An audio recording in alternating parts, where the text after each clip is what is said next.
Bonjour, on va commencer le programme de trigonométrie du second semestre pour la deuxième secondaire sur l'angle d'élévation et l'angle d'abaissement.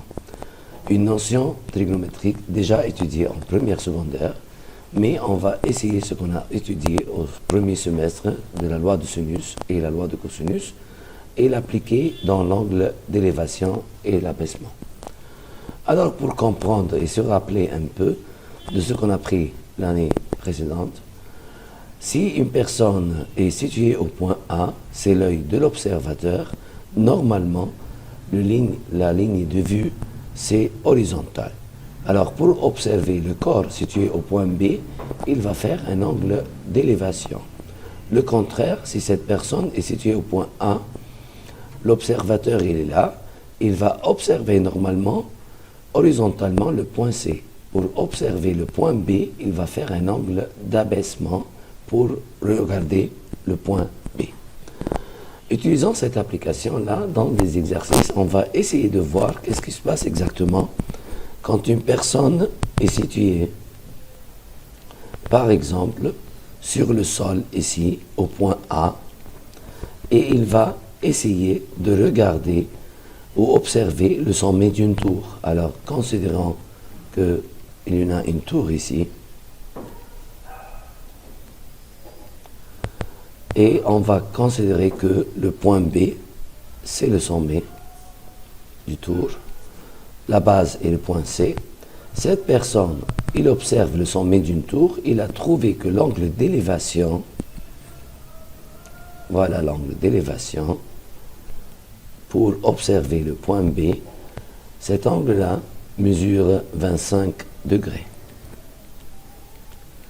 Étudiez ici, s'il parcourt 57 mètres, ça veut dire qu'il va arriver au point B, disons D, dans la distance entre le point A et le point D, c'est 57 mètres. Et alors,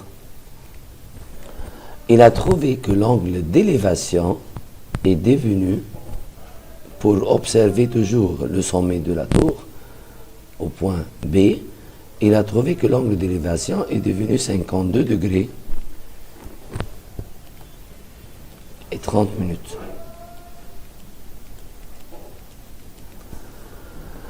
Il te demande ici de calculer la hauteur. Alors l'inconnu dans cet exercice, c'est la hauteur.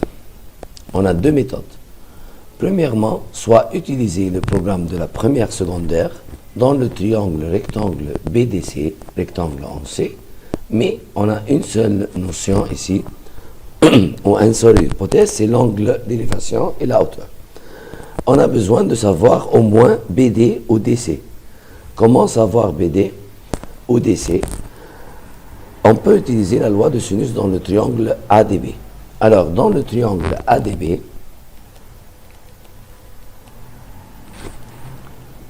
on peut dire que DB sur sinus de 25 est égal à AD, qu'on connaît AD, sur sinus de l'angle DBA. L'angle DBA, on peut le calculer facilement car l'angle BDC, c'est l'angle extérieur du triangle ADB. Ça veut dire que 52 degrés 30 minutes est égal à 25 plus la mesure de l'angle ABD. Et alors on peut calculer facilement ABD qui est égal à 27 degrés 30 minutes. Et en connaissant la longueur de AD qui est égale à 57 mètres, on peut facilement calculer DB qui sera égal à 57 fois sinus de 25 degrés sur sinus de 27 degrés 30 minutes. Puis, en sachant DB maintenant, on peut savoir la hauteur en sachant que la sinus de 52 degrés est égale à hauteur sur l'hypoténuse.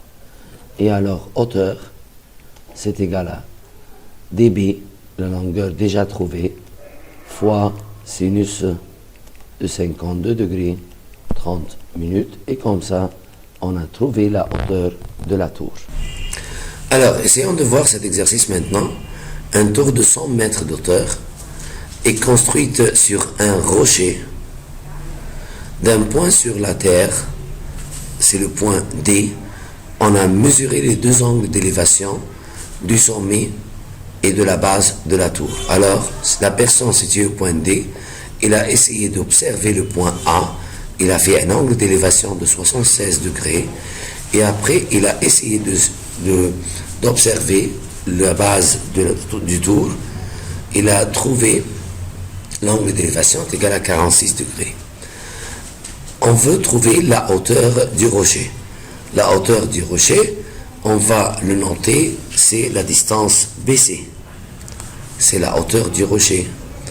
Et alors, si on va savoir n'importe quel côté dans le triangle DBC, triangle rectangle en C, on pourra trouver la hauteur H. Alors, commençons par le triangle, comme d'habitude ici, ABD. Utilisons soit la loi de sinus ou la loi de cosinus pour trouver le côté DB. C'est ça qui est important pour continuer dans le triangle DBC. Et alors, si on va utiliser la loi de sinus, on a l'angle ADB est égal à la différence entre 76 et 46, ce qui fait 30 degrés. Il nous manque encore de savoir un autre angle pour travailler sur DB, c'est l'angle BAD. Alors, si on a cet angle est égal à 46, alors cet angle-là est égal à 44 degrés. C'est l'angle DBC. Ce qui veut dire pour nous que l'angle 44, c'est l'angle extérieur du triangle DBA. Et si l'angle ADB est égal à 30 degrés, alors l'angle DAB est égal à la différence entre 44 et 30, ce qui fait 14 degrés. On commence par faire maintenant ou appliquer la loi de sinus. Et alors on a DB, c'est l'inconnu, sur sinus de l'angle opposé, c'est sinus de 14, égale à 100 mètres sur sinus de 30. En appliquant, on peut trouver la longueur DB qui sera égale à 100 sinus de 14 sur sinus de 30. Puis, en calculant cette valeur, on va travailler dans le triangle maintenant DBC. Dans le triangle DBC, on a besoin de savoir la longueur BC. Si vous voulez appliquer la loi de sinus, on peut dire par exemple que H sur sinus de 46 est égal à DB, qu'on connaît déjà, sur sinus de 90. Ou en utilisant le programme de première secondaire, en sachant que sinus de 46 est égal à H sur l'hypoténuse, et alors H est égal à l'hypoténuse BD, déjà calculé, fois sinus de 46, c'est l'angle opposé, et comme ça on a trouvé la hauteur du rocher. Et quand tu te dis à 1 mètre près, ça veut dire que tu vas faire l'approximation pour que la valeur trouvée n'aura pas de virgule. C'est une valeur entière.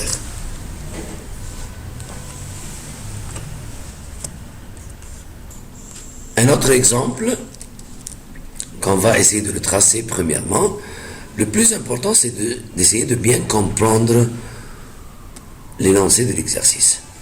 Ici, on a du sommet d'une colline, on a mesuré les deux angles d'abaissement. On a une colline avec une hauteur, par exemple, comme ça. Notre observateur est situé au sommet, là par exemple, disons le point A. Normalement, la ligne de vue, c'est toujours horizontale. Il va faire un angle d'abaissement pour mesurer la base d'une tour et le sommet. Alors, cela veut dire pour nous qu'il y en a une tour là, disons les points représentant la tour, le sommet c'est C et la base c'est D. La personne, normalement, la ligne de vue, c'est horizontal, il a fait premier angle d'abaissement pour observer la base et il va faire un deuxième angle d'abaissement pour observer le sommet. De cette manière-là. Il te dit ici que le premier angle d'abaissement, c'était pour le sommet, et le deuxième, c'était pour la base. Le premier, c'est 22 degrés. Le deuxième, c'est 30 degrés. Ça veut dire que la différence, c'est 8 degrés. Après, calculer la hauteur de la colonne. Alors, la hauteur, c'est l'inconnu de l'exercice. Si la hauteur de la tour, c'est 50 mètres, et on sait très bien que ça, c'est un triangle rectangle, alors on a une notion très importante ici, c'est les angles alternes internes.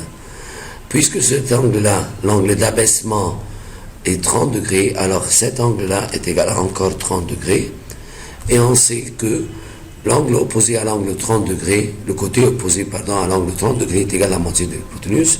Cela veut dire pour nous que AD tout de suite est égal à 100 mètres. Et en travaillant maintenant sur le triangle, dans le triangle ACD, en appliquant la loi de sinus, on sait que cet angle-là est égal à 60 degrés. Celle-là, c'est 8. 60 et 8, ça fait 68. En retranchant de 180, on a un angle de 112 degrés. Ce qui veut dire pour nous que H sur sinus de 8 est égal à 100 mètres sur sinus de 112. Et comme ça, facilement, on peut trouver la hauteur H de la tour. C'est 100 fois sinus 8 sur sinus 112. Et tu n'as qu'à calculer ça sur la calculatrice. Et on a trouvé la hauteur. Et tu laisses la valeur exacte à peu près approchée avec au moins 4 chiffres après la virgule et en mètres près. 1. Un bateau est parti d'un certain point dans la direction de 68 degrés 25 minutes ouest par rapport au sud. Ici, il faut bien comprendre la notion de direction. Alors, si on va considérer un système orthogonal, et on va dire que ça, c'est le point de départ de bateau, ici. Il te dit là, un bateau est parti d'un certain point, c'est là le certain point, on va le nommer le point A. Ce bateau-là est parti dans une direction de 62 degrés 25 minutes ouest par rapport au sud. Alors, on se dirige premièrement vers le sud, et après, on se dirige vers l'ouest, avec l'angle donné.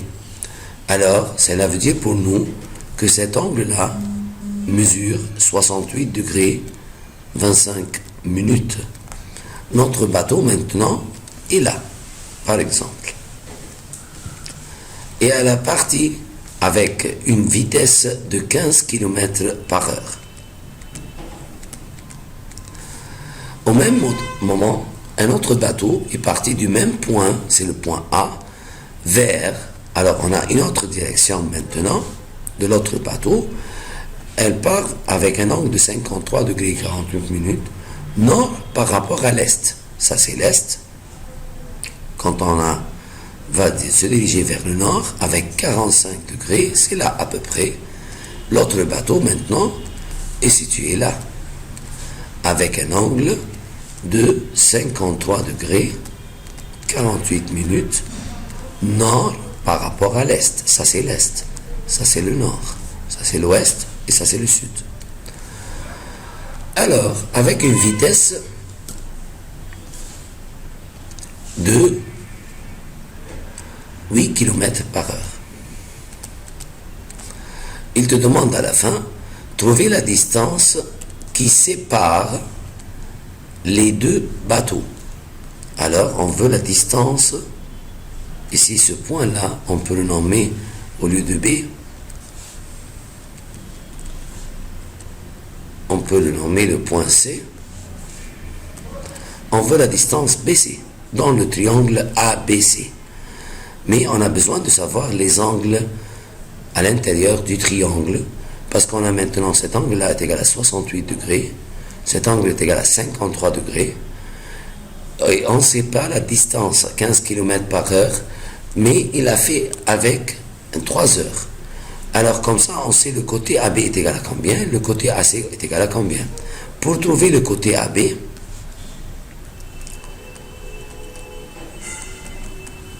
alors, on va calculer en 3 heures, le premier bateau a fait combien de kilomètres. Puisqu'il a fait 15 km par heure en 3 heures, on dit que la distance est égale, vitesse fois temps, ça fait 15 km par heure fois 3, il a fait 45 km. Ça, c'est la longueur de AB. Pour trouver la longueur de AC, encore de la même manière, AC, il a fait une distance, vitesse fois temps, alors 8 km par heure fois 3, ça donne 24 km. Comme ça, on a la longueur AC, on a la longueur AB, il nous manque de savoir l'angle compris entre eux. C'est l'angle BAC, c'est un angle rentrant, qui est égal 53 degrés, on cherche le complément, 68 degrés, on cherche le complément et on ajoute 90. Alors, pour 53 degrés 48 minutes, on va calculer l'angle entre la direction nord et le AC. Ça donne, disons, 54 degrés, alors ça fait 36 degrés et 12 minutes. En calculant l'angle entre la direction ouest et AB, c'est le complément de 68 degrés 25 minutes, disons 79, ça fait 21 degrés et 35 minutes.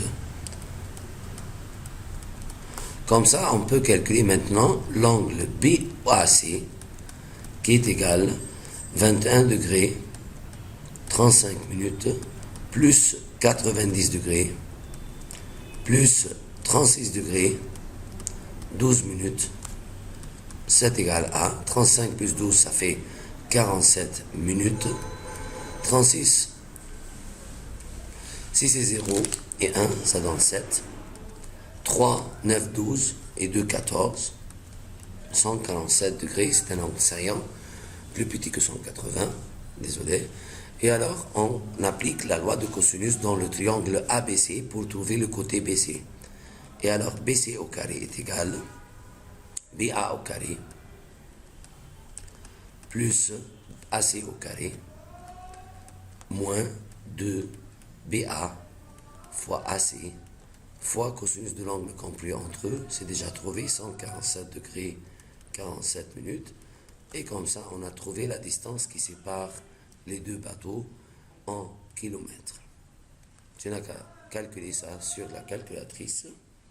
Et j'espère à essayer de faire les exercices de la page 127-128 sur l'angle d'élévation et d'abaissement. Merci et à bientôt.